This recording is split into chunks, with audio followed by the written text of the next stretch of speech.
নমস্কার বন্ধুরা, আমার আজকের রেসিপি আমুদি মাছের ঝাল। তো দেখুন, প্রথমে আমি মাছগুলোকে কেটে পরিষ্কার করে ধুয়ে রেখে দিয়েছি। দেখছেন মাছগুলো একটু লালচে লালচে ভাব থাকে, আঁশটা তুলে ফেলার পরে মাছগুলো পুরো পরিষ্কার হয়ে গেছে। মাছগুলোর মাথাটা কেটে ফেলে দিতে হবে। এখন আমি পরিমাণ মতো লবণ ও একটু হলুদ দিয়ে মাছটাকে মাখিয়ে নেব।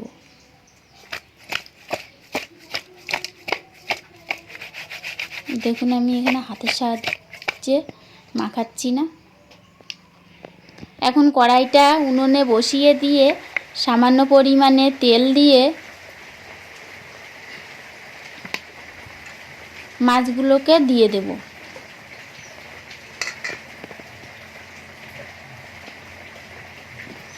তেলটা গরম হয়ে গেছে।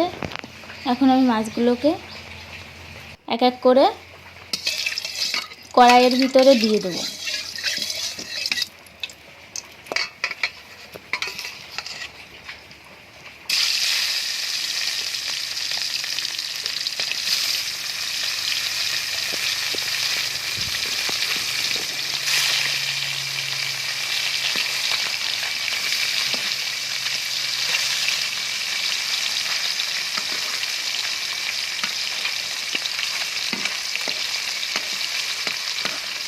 দেখো মাছগুলো প্রায় ভাজা হয়ে এসেছে।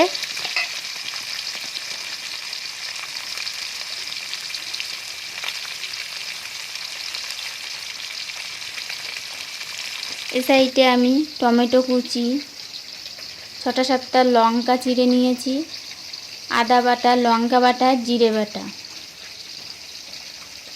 এগুলোকে রেডি করে নিয়েছি। এখন মাছগুলো দেখো ভাজা হয়ে গেছে, এগুলোকে তুলে নেব। এখন বাটিতে আরও কিছু মাছ ছিল, সেগুলোকেও আমি ভেজে নেব।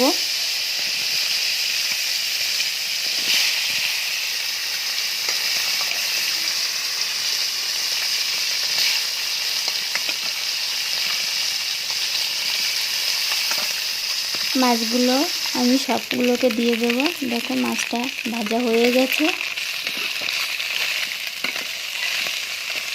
এখন আমি এটাকে একটা বাটিতে তুলে নেব। এখন আবারও একটু তেল দিয়ে দেব কড়াইতে।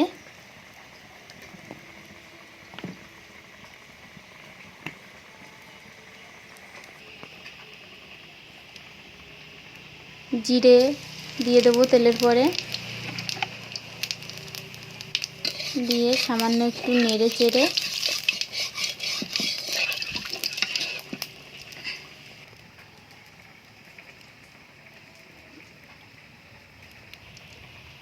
প্রথমে লঙ্কা, কাঁচা লঙ্কা, তারপরে টমেটো কুচিগুলো ছেড়ে দেব।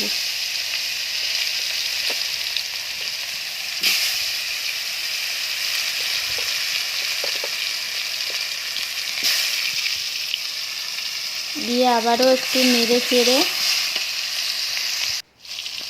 ভালো করে একটু ভাজা হয়ে আসলে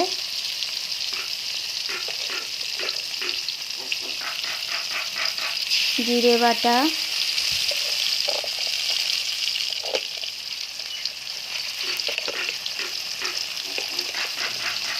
এক চামচ আদা বাটা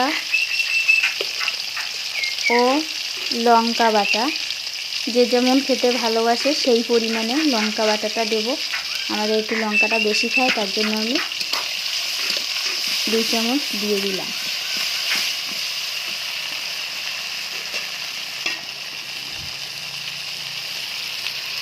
এখন সামান্য পরিমাণে একটু জল দিয়ে আবারও একটু নেড়ে চেড়ে মশলাটাকে ঢেকে দেব। একটু লবণ ও হলুদ দিয়ে দেবো সাথে।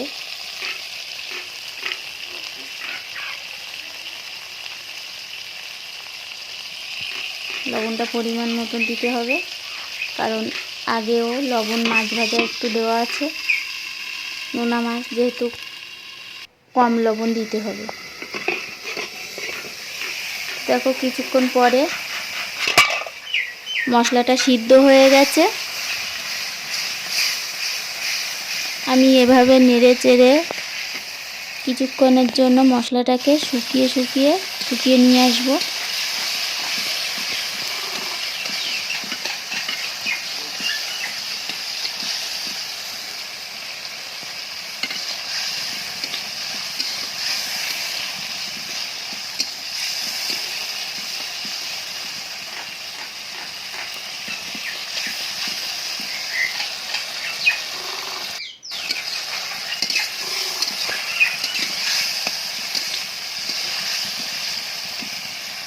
দেখুন মশলাটা লাল লাল হয়ে গেছে আর জলটা অনেকটাই কমে গেছে।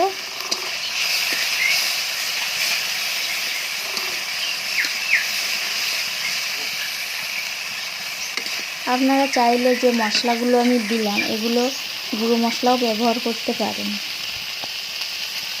কিন্তু বাটা মশলার টেস্ট একটু অন্যরকমই হবে। এখন আমি পরিমাণ মতো জল দিয়ে দেব, দিয়ে কিছুক্ষণ ফুটিয়ে মাছগুলোকে ঢেলে দেব।